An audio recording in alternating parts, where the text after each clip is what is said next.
因为民进党选举会精选小组成员南下座谈以后，肯定市长黄伟哲的努力，加上满意度拢超过8成，认为应该甲高雄、嘉义县同步提名的声明一事。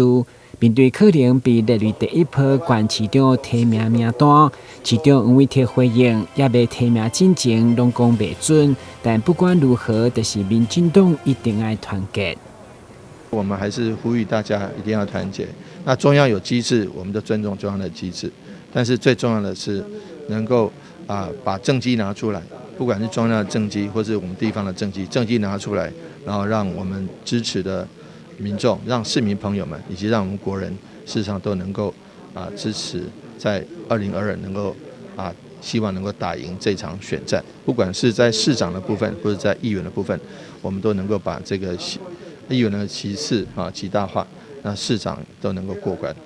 根据这份民调显示，市长对上任到大施政满意度拢超过8成，伊家己佫是如何看待？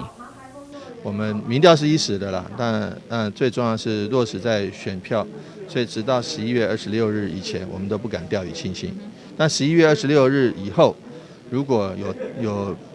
当然了，民进党如果提名我，那我们民进党也胜选了，那就未来的4年就要好好做。那如果反正最重要是民调是一回事，